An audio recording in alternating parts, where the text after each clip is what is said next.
Hello, everybody. Here in Adelaide and across Australia, to our friends on the camera.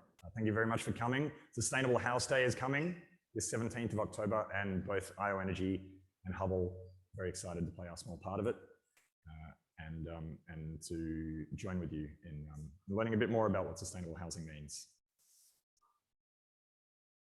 So let me start with a quick question. What are the three pillars of energy sustainability?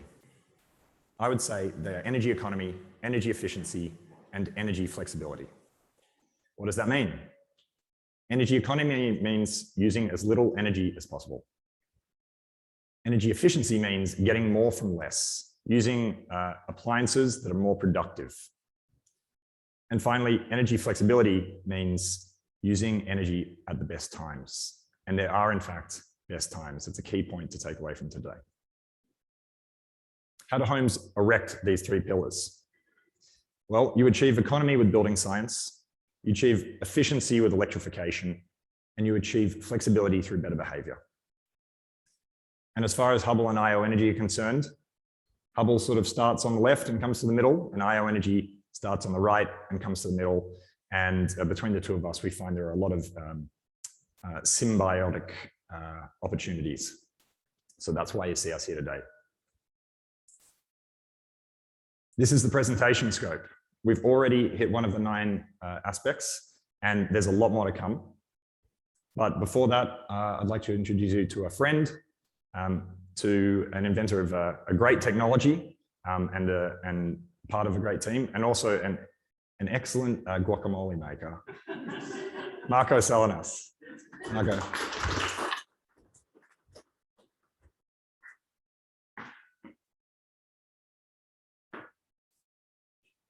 Thank you, Luke. How fantastic that introduction was. First, I would like to acknowledge that this event is being held in the traditional land of the Ghana people. Pay my respects to the elders of the past, future, and present and future. My name is Marco Salinas, and perhaps I say this all the time, but every time I have the opportunity to collaborate with IO Energy, it feels just right. Perhaps it feels just like an extension of my team. So hopefully it's the same case for IO Energy.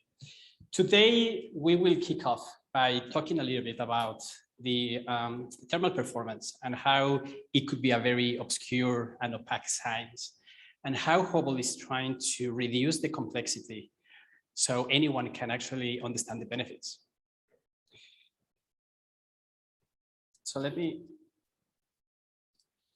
So in the case you're planning a retrofit, a renovation, or a new build, there are many different things that you will have to consider. And in order to take your home to the next level, you will have to consider many things. But before I jump into them, I would like to tell you a good story. This is a Tensar story. So I was lucky enough to be part of the construction of the Tensar house, and Hubble is still in charge of keeping track and monitoring the house. And something quite interesting is perhaps for those that are not that don't know about energy efficiency. Energy efficiency is something that is measured from 1 to 10 stars, and building a Tensar house is like a proof of concept. It's very difficult to achieve. And perhaps this is the most energy efficient house in the world. And we got it here in Adelaide. And just to show you how this house performs, the house will keep at a very steady temperature during the entire year without having any artificial heating or cooling, as you can see. Like, for example, if we go and have a look into the 4th of September, you will see that the actual external temperature, which is the line in the upper level, was around above 30 degrees. But inside the house, the temperature was around 20.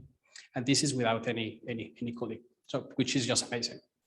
And then if we look at the generation and consumption of energy, we will see that actually generates more energy than the one that it consumes.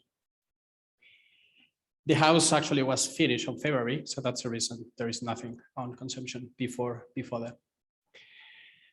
Now, trying to build a 10-star house could be a huge challenge and perhaps a mission impossible.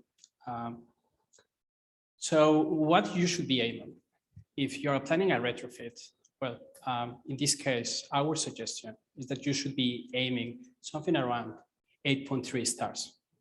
And the reason we're telling this number is because we were witness and we were actually able to verify that you can build this house and monetize it and get the benefit out of it. So that's the reason we're saying 8 stars. And in the case you're not familiarized with energy efficiency, the next time you hear this house performs at 6 star or 7 star, I can tell you straight away that that is still very low. And that is just the legal minimum to build a house. So you shouldn't be looking perhaps at that. Perhaps everything like above the 7 stars, it starts getting comfortable and healthy, because this is about healthy living.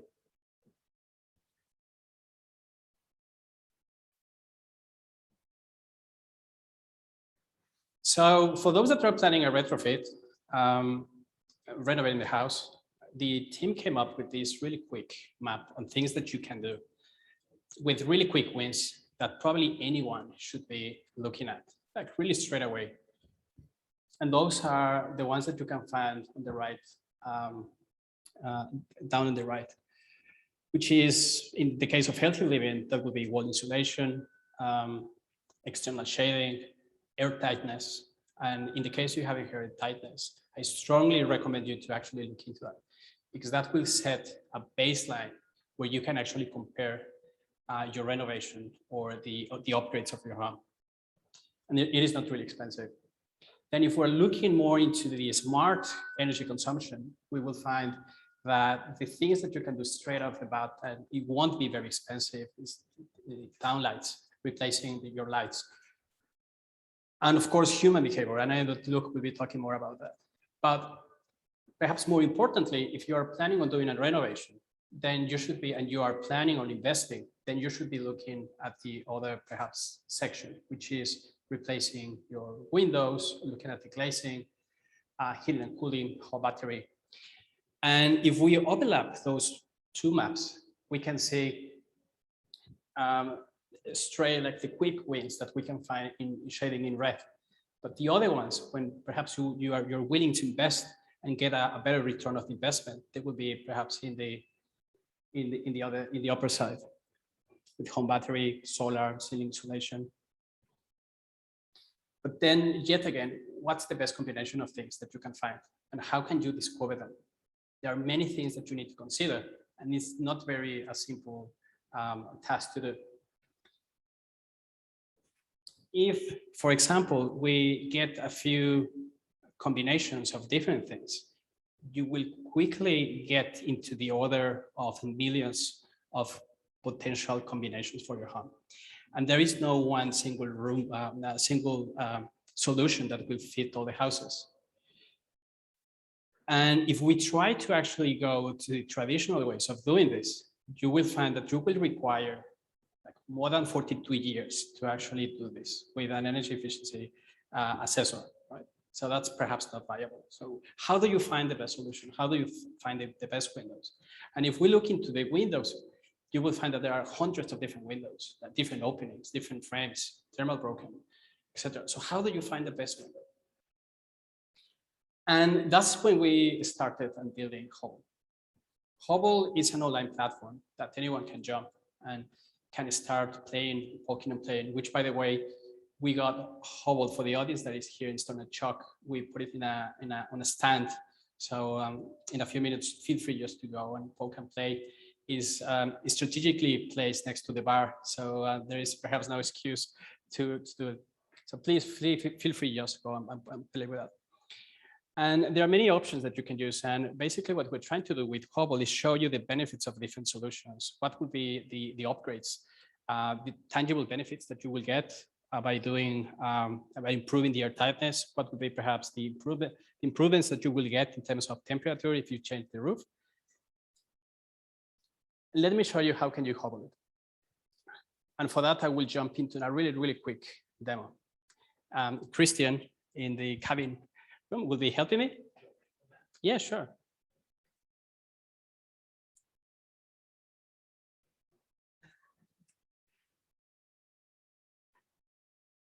we're trying to reduce the complexity of, again, understanding the different solutions.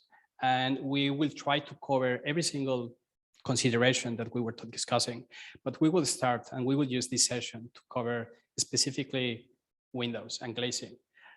Perhaps for episode 2 could be something else like home automation or insulation. Thank you, Christian, for joining. Thank you. So you can see now Christian's laptop.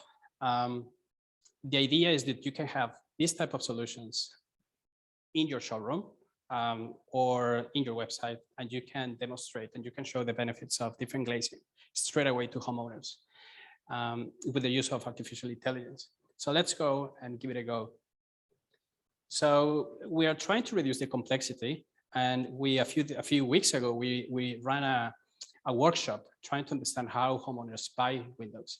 And something that was shocking was to see that nobody knew that energy efficiency, home savings, healthy living was related to windows. So then we had to actually step back, and instead of asking perhaps the priorities, then we started perhaps with a different journey, like asking more about the house. Let's go and select that. Perhaps we live in the hills, and let's select that my house looks like a single-story house.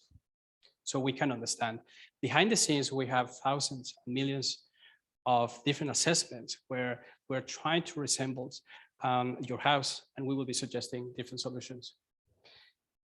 I would say that I value the most bill savings. So then I can understand the benefits in terms that I know.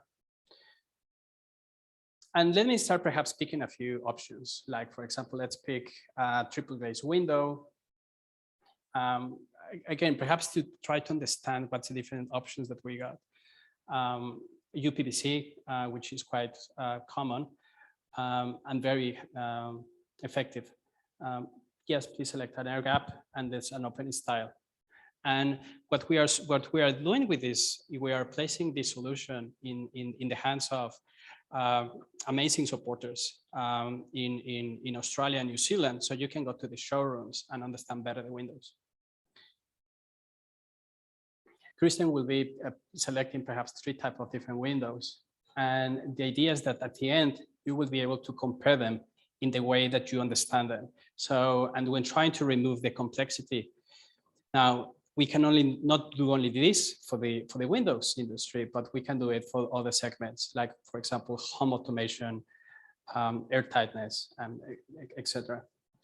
Once you have a comparison, then you are able to share it and print a report and include it as part of your quotes, or compare it as part of your quote.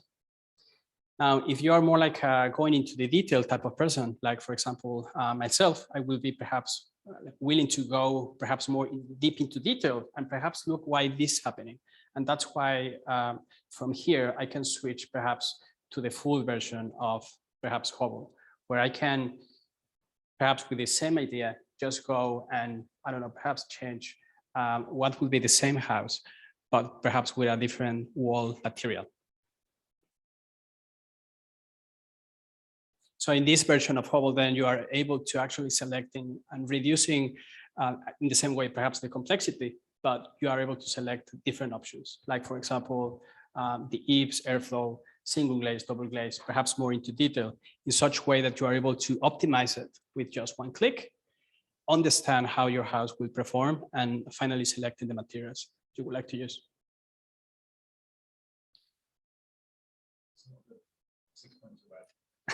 Yes, that is not good. Correct. So for those that are joining online, feel free to reach out. There will be a QR code. I'm more than happy to give you and grant you access to Hubble, so you can actually use it for renovating and building your house. For the audience, perhaps here at Stone and Chalk, feel free just to poke and play with the app. It's just located next to the bar. And I will pass the ball now to Luke. Thank you for coming.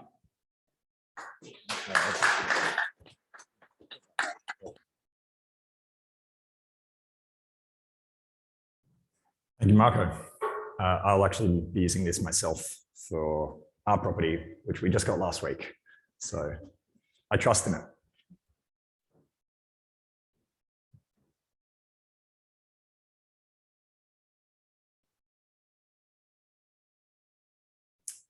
So let's talk a little bit more about sustainable housing, specifically the value of all electric homes.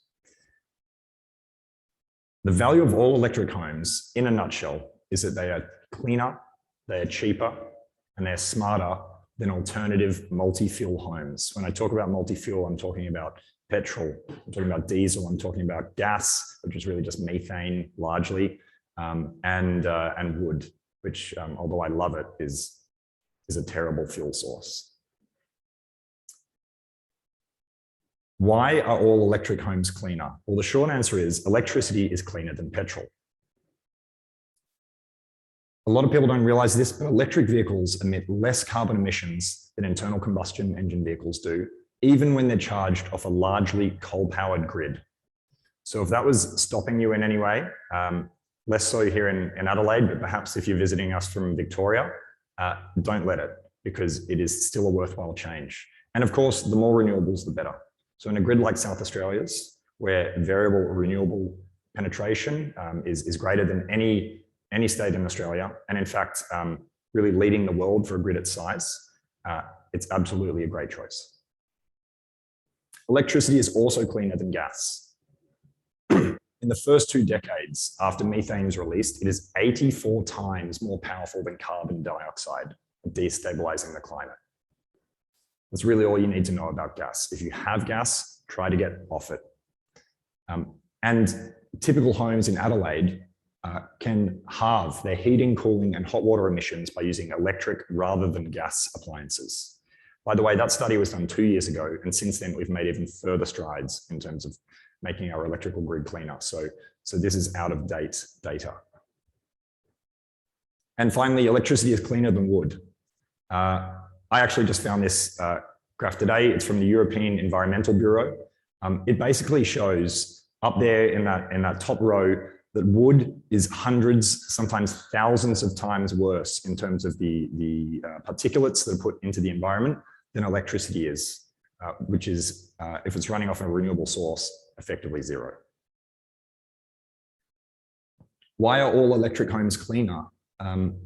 Well, here's another reason. Gas avoids environmental schemes. The 4 components of your retail electricity and gas bills are essentially wholesale power, distribution and transmission, environmental charges from the government, and retail costs and retail margins. These things are all bundled together, so you don't necessarily realize it, but that's the case. Well, only electricity is charged environmental charges that make our planet better.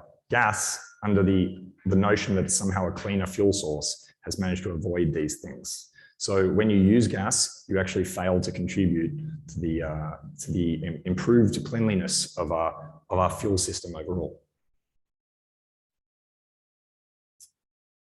All electric homes also have better air quality. This is another sense in which they're cleaner. A 2018 study by University of Queensland found that 12% of childhood asthma around the country can be attributed to gas cooking. In the US, they suggest that living in a home with gas cooking increases the risk of childhood asthma by 42%. And beyond asthma, gas cooktops are also linked to other respiratory conditions. I've seen it suggested that actually it will make COVID worse because you will have a less healthy respiratory system. Why are all electric homes cheaper? Well, in a nutshell, renewable electricity is cheaper than gas. In the same way that 1 mile is 1.609 kilometers, 1 megajoule of gas is about 0.28 kilowatt hours of electricity. You'll see those units on your bills differently and you won't know how to compare them. That's the benchmark. So when you compare the price, you can know that 3.74 cents per megajoule is roughly about 13.5 cents per kilowatt hour. That's the point that they would be equivalent. And I'm just going to tell you now, renewable electricity is a lot cheaper than that. I'm not going to prove it. I'm just going to ask you to remember it for the moment. This, by the way, is the cheapest gas rate I could find in South Australia. All electric homes are also cheaper to operate because electric appliances are more efficient. The way that gas appliances work is that they take a fuel source and they burn it. And That being the case, you can really only ever achieve 100% efficiency. That's the most you'll ever get out of that system. But of course, there are also lots of losses. And it's not that efficient to run a gas appliance. So in fact, you're probably achieving an efficiency that's more about 30%. Meanwhile, electric heating and cooling systems in particular operate very differently. They use technology called heat pump technology, which essentially places heat from one area in another area. So say that places your house. It'll take heat from outside your house and pump it into your house. Or conversely, it'll take heat from inside your house and it'll pump it outside of your house. So that's how it can achieve both. And this is extraordinarily efficient technology because you're essentially getting more from less. It's possible to pump ambient temperature outside or inside your house and achieve a multiplier effect. And finally, if you abolish your gas connection, you will only ever need to pay one supply charge, which is a pretty obvious saving, right? Depending on where you are, probably hundreds of dollars a year, recurring perpetual saving. So why are all electric homes smarter? Well, I just touched on this before. Again, it's because of the uniqueness of heat pump technology. Heat pumps are all around us. You just might not realize it. Heat pumps are in your refrigerator. That refrigerator is taking heat from inside the fridge and pumping it outside, leaving an absence of heat and cooling your food. This is the same thing that a reverse cycle air conditioner does when you use it in your home. And that reverse cycle air conditioner can do the reverse and warm your home at the same time. Excellent technology. You can use it for heating and cooling your air. You can use it for heating and cooling your food. You can use it for heating and cooling your water. And you can use it for heating and cooling your pool as well. Electric appliances are also safer. Gas obviously necessarily invokes the use of flame, which is a fire hazard. Also, gas appliances, particularly in cooking, have to heat up. They have to transfer that heat. But induction heating, which is a fundamentally different technology, is totally safe. That cooktop is running right now. You can tell it's boiling and the person's touching at the same time. There's absolutely no risk to the human operator whatsoever, or your children. And finally, electric devices are more programmable. Now, while it is the case that gas appliances can be programmed, it's much more common that electric appliances are also electronic. So they come with software. They come with the ability to program things according to their time. And in doing that, you can actually make your home a lot more energy flexible, which, as you said before, or as I said before, is one of the principles of a sustainable home. Let's move on. What direction should you orient your solar? Maybe I'll take a little quick survey here from the crowd. So what do people think is the best direction for a solar system? If you think it's north, point up this way. If you think it's east, point that way. I think that's east. And if you think it's west, point that way.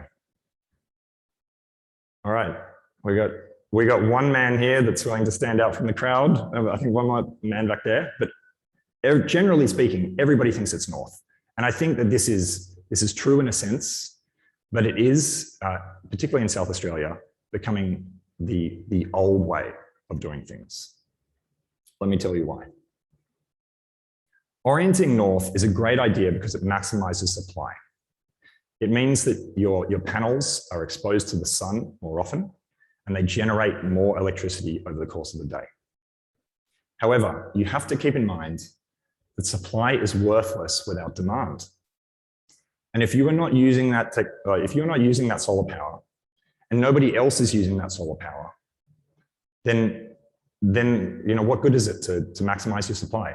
This is the typical load profile of a home in Australia. Not everybody's looks like this, but this is typical. You wake up in the morning, you turn on your kettle, maybe you turn on your heating. You have a little bit of a peak until you leave the door to go to work, and then suddenly your home's energy consumption drops in the middle of the day. It might even go negative if you have those solar panels that are exporting. And then you come home at the end of the day and your home is heated up and it's uncomfortable, and you also want to eat, and you also maybe want to watch some telly, and your kids want to play computer games. And so suddenly you have an afternoon peak from about 5 to 9 p.m. And then finally, everybody starts to go to bed and it drops off again. Well, value is quantity times price. And if nobody wants to buy your solar power during the middle of the day, then the value of your solar is effectively worthless on the market. And we are getting to a point where the market is so competitive, there's so much solar flooding into the system that the long run average price of solar is effectively zero. Your electricity retailer is not simply trying to rip you off by dropping your feed-in tariffs. It's just the case that they can't pay you a premium for your solar, and then ask somebody else to take that money, to take their money, because that's what they have to do. If there's an oversupply, they have to pay somebody to take that solar. They can't charge for it. So the case is that if you orient your solar panels west, you'll be catering to the evening demand, which tends to be highest, as best you can. If you orient your panels to the east, you'll be catering to the morning demand as best you can.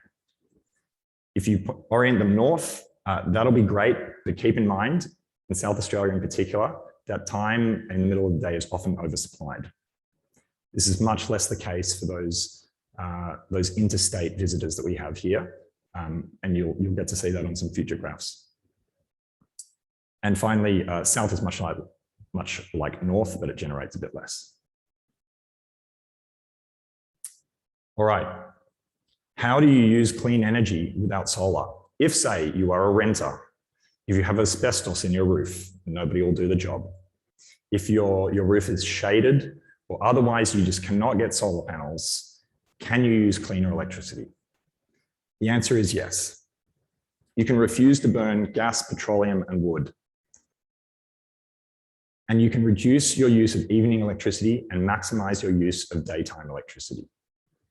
In South Australia, we are blessed that the 12-month average renewable content in our electrical grid is now 62%, which is amazing. But what a lot of people don't consider is that this changes a lot based on the time of day. So at 1 p.m., the renewable content of the grid, on average, over 12 months, is 85.6% renewable. Whereas at 7 p.m., it's only about 42% renewable. So there's a 43% delta between peak and trough. The time that you use electricity is very important. The impact of that on the planet is as follows. This graph here shows CO2 intensity by state. Each of those lines, those different colored lines, is a different state. And the yellow one down the bottom is South Australia. So it's really standing out from the pack there, as you can see. The green one up the top, I think, is Victoria with its brown coal. Unfortunately, a little bit behind, but changing quickly. A persistent trend that you see through all of these lines is that the carbon intensity of electrical use dips in the middle of the day. If you use daytime electricity, it will be cleaner. Specifically, if you change your usage from 11 p.m. to 1 p.m., you'll have a 58% CO2 reduction here in South Australia. If you change it from 7 a.m. to 1 p.m., that's 60% reduction. And if you change it from 7 p.m. to 1 p.m., it's a 73% CO2 reduction simply from changing your time of use. Something that only really takes as much effort as recycling. And maybe it took us a bit of time, but we've all learned how to do that at this point. What's more, you will be supporting Australia's energy transition. We're at a point where we need renewable supply and demand, both together. Wind and solar in SA are being curtailed because there isn't enough of a market for it to be taken. This is a graph that I took from Sunday, the 19th of September, so quite recently. And on that day, 7.3 gigawatt hours of electricity was curtailed by wind and solar generators. There simply wasn't a market for their goods. How much is that? It's hard to imagine. So let me give you a little analogy. 7.3 gigawatt hours is equivalent to 42% the energy yield of the little boy nuclear bomb that was dropped on Hiroshima. And that happened a couple of weeks ago, and it's going to happen this week, and it's going to happen the week after that. That's an enormous amount of clean energy that we're throwing down the drain. What's more, something you've got to consider is that if you're installing solar panels on your house and you're not using that, and there isn't enough of a market, you're really just going to be pushing out other renewable generators. The way that the market works is that rooftop solar gets dispatched first, and then everybody else has to bid into this. But you'll just be pushing out utility scale solar, utility scale wind, not giving them an opportunity to help Australia's energy transition. So it's quite important that you and everybody else uses more daytime electricity.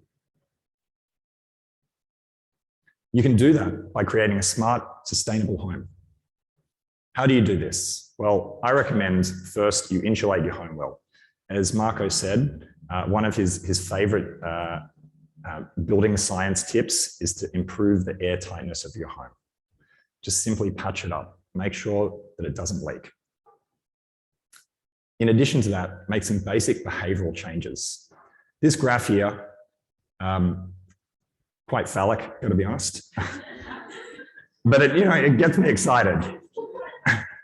Is the energy usage of my friend and co-founder Rob. This is how his home performs, and you can see that between 10 a.m. and 3 p.m. he's using an extraordinary amount of energy. How does he do this? He lives in a home that wasn't built sustainably. It was built about 100 years ago, I imagine. It really has no sustainable features whatsoever. The only sustainable thing about this home is Rob.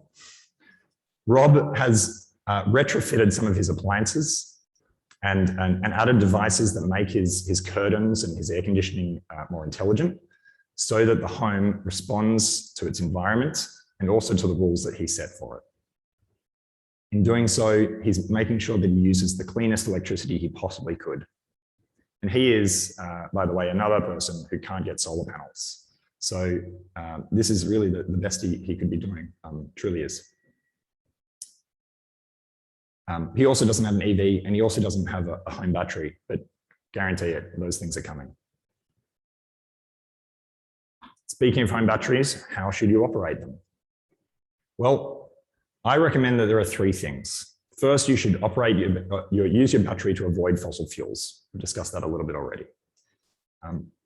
You should get the largest battery you need, but you should get the smallest battery you can.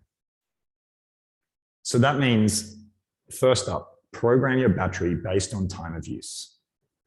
Program it to charge in the middle of the day. If you have a solar battery, that's one thing. I mean, it makes a lot of sense, and most people do. But something that people from interstate might not know is that here in South Australia, IO Energy has customers who have grid-only batteries. Literally, there are no solar panels on their house. They have a battery alone, and they use time of use pricing to make it viable. You should size that battery for the evening use to avoid that period of the dirtiest electricity, and a little bit of backup if that's what you want. But before you do that, just try to reduce your consumption, because if you can manually reduce a lot of your consumption, then you can buy a smaller battery. And to be honest, batteries are still fairly expensive at this time, so there's no point oversizing for your home. If you do that, you'll be like one of our customers here. He has a grid-only battery, like I mentioned, and that is the electrical usage at his home. Over 24 hours, he uses a tiny bit in the morning, an extraordinary amount in midday, and then he disappears from the grid between 5 and 9 p.m. It's very unusual for a home to have this kind of demand load profile, but going into the future, this is what Australia needs. If you can't afford a battery yet, or you can't install one, consider if you have any controlled loads. Controlled loads, as you don't understand from their name, are devices that can be easily controlled. They run in a programmable way. There are things like your hot water system or your hydronic heating system. Well, you should check your bill if you have one, first point. You should then, here in South Australia, ask whether or not your retailer has you on controlled load 1, 2, or 3. So these are the new designations for controlled loads and the time of day that they run. And then you should tell your retailer to change the time that they run that device. Okay, if you can, this is a small, very easy change you can make at home to reduce your carbon intensity. What's more, it'll probably cost you less. And so we come to the final point. Australia is on the precipice of something great, to be honest. We are blessed with wind and sun, and even in the absence of any leadership that's pushing us in the right direction, we're in a position where we can set an example for the rest of the globe. But of course, with change comes uncertainty. So there are maybe some things that people need to consider as we embrace this new age. The first is the uncertainty of the energy transition. The second is increasingly volatile climatic conditions. And the third is the phasing out of fossil fuel vehicles. What does it mean for your personal transport? Well, my recommendation for you is to change your usage behaviors and consider getting backup power. To maintain the comfort of your home through better construction, through better building science, through air tightness efforts and the like. And finally, to consider getting a 3-phase electrical connection. Because if you want to charge your electric vehicle faster, it makes sense to have a stronger electrical connection to your home. Obviously, homes that were built 60 years ago never even took that into account. Another thing I might note is charge your EV on a weekend, right? When that enormous amount of wind and solar is being curtailed. And that's another way you can change your behavior.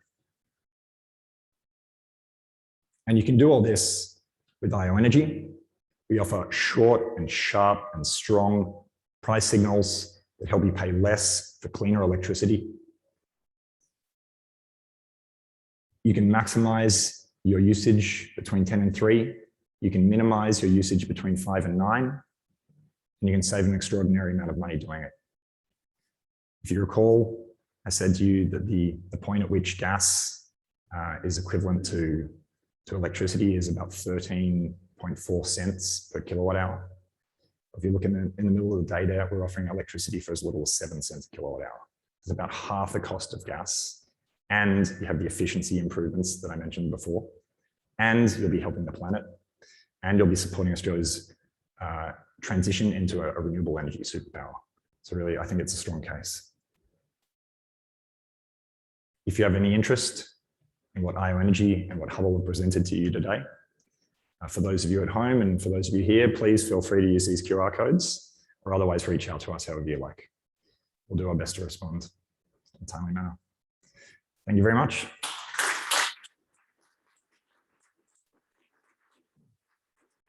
Maybe we have some time for some questions. What do you think? Was I over time? Was I under time? Who knows? We'll do it anyway. If you're on Zoom, please feel free to type some questions into the comments. Otherwise, I'll take some here. I'll field some from the crowd earlier. Okay, we got one. Oh, hold on. Maybe Marco, you can give him that mic. Is that a question for me or for? You give him that mic, and I will get this one for you. Thanks, Marco. You had a diagram up there with the solar panels and the hot water system by the looks of it. And you were saying that there is a controlled climate setting 1, 2, or 3, and talk to your electricity companies about setting that. Right. I'm assuming you're talking about heating up your hot water during the daytime as opposed to night time. Is that what you're getting to? Yes. It doesn't just apply to hot water. There are a variety of different control loads, but the network now has realized that there's a need for using more renewable energy during the daytime, and we've also sought to reinvent off-peak pricing, so it's possible. But the electricity retailers can't change when we heat up our hot water, can they? That's not what you were saying? We've done it. Beg your pardon? We've done it at IO. We've just recently done it for a whole bunch of our customers. We've gone to the effort of making sure that their hot water systems have changed time. So at the moment, are you saying that my electricity is being heated at the time of day when the electricity company wants to do it? It's If- not, if you have I'm a not control changing, load. I can't change the settings myself, or, If you have a hot water system that's on general usage, it's probably operating on a timer that's at the house. But if you have a hot water system that's on a controlled load, essentially you've given up control over that timing. And in the past, the reason for these systems was to support baseload coal generation, because when everybody went to sleep, there wasn't much demand, and we needed that demand to keep the coal power stations running. But now that that's all changed, it's flipped on its head. So you can change that time, and it is an option. yeah, I'll ask the question. Okay, thanks.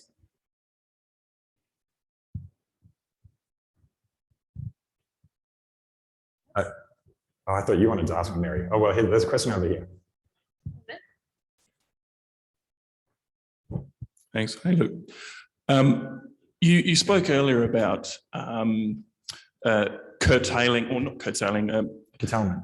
restricting how much solar you put on your roof, or getting the right size battery.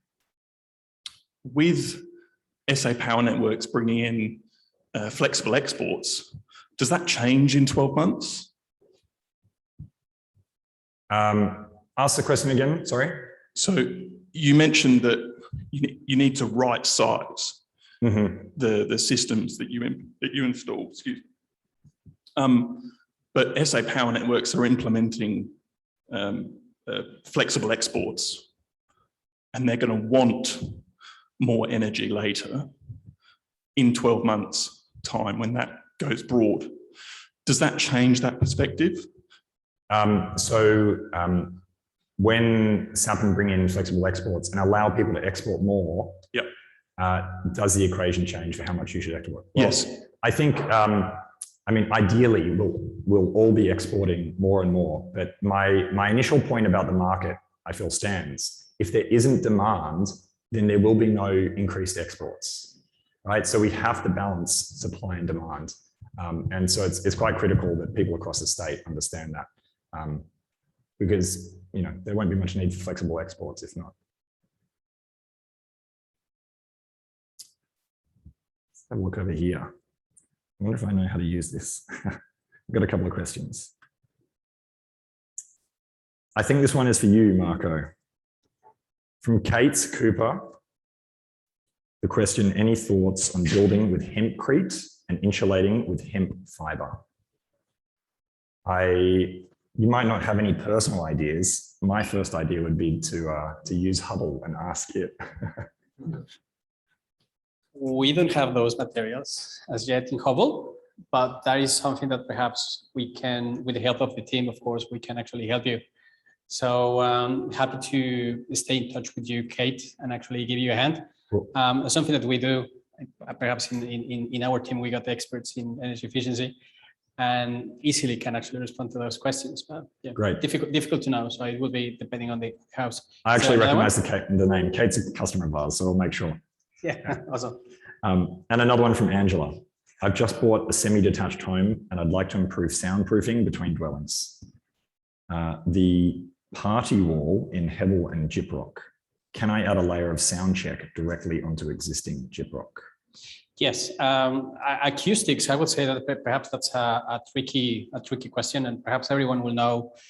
Acoustics is difficult, perhaps to control because it depends in many different things, like the wall, ceiling, glazing. It is just not one single thing.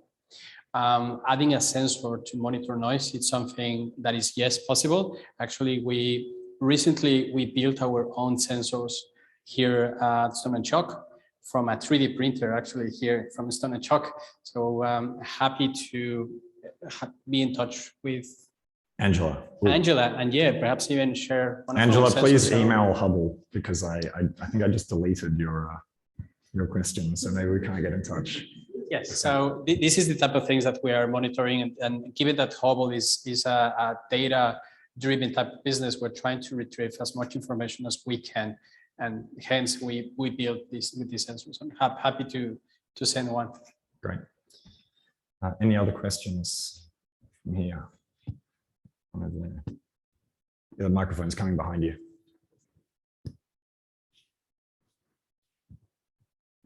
Thanks. So Marco had a favourite place to begin with getting a home to be energy efficient. Do you have a favourite? Do you have so if someone comes to IO Energy and says, Yeah. This is my problem, what should I do? What's the first thing that you go and look at? Yeah. I mean, but if say you're a renter, right, and you can't make any upgrades to your home, which is the position I was in until recently, I simply installed a smart meter. Now, again, those of our Victorian listeners, they will already have a smart meter. 100% of Victorians have smart meters, but here in SA, only about 20% of people have smart meters. A smart meter is an electrical meter that can measure not just how much electricity you use, but also the time at which you use it. And this technology is necessary to unlock time of use pricing and to reveal the fact that renewable electricity is cheaper than any other type. So I got that. I got a smart meter because I don't need my landlord's permission. Technically, the meter is not owned by the landlord, so they can't tell me whether or not I can have one. And then once I got a smart meter, I got onto IO Energy's electricity plan. Well, I mean, obviously I sorted this all out for myself, but, and then I simply just changed my behavior. So when I left for work in the morning, I put my white goods on a delay switch. This is already embedded in the dishwasher, in the washing machine, in the dryer. I just punched a few buttons. It set itself to run 2, 3, 4 hours after I'd left for work, and it took care of itself. And that's a very easy way that I could change my behavior. Beyond that, you know, if now that I own a home, I can change the time my electric hot water system runs. I can change the time that my pool pump runs and the like. So this is the start. Any others? Well, thanks. Let's say you can get solar or batteries. Which one would you choose? If I had the option of getting either solar or batteries, well, look, that might depend a little bit on your goals, your motivation, right? Because let's be honest, solar still does have a remarkably good payback period, much better than batteries often. But if for some reason you can't get solar panels, a battery and time of use combination is a great one. Before even doing any of that though, I just changed my behavior.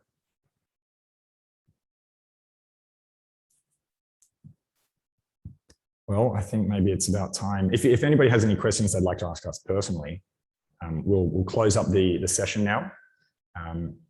Thank you all for your attendance, and we'd love to have a chat. In not too long, Stone and Chalk will be having drinks, and there'll be an opportunity to speak not just to us, but the broader teams that we have, and also other startups that are here at Stone and Chalk. It's a great event that everybody's welcome to every Friday. So Mike, can you close us out? Thanks, mate. Goodbye, everybody.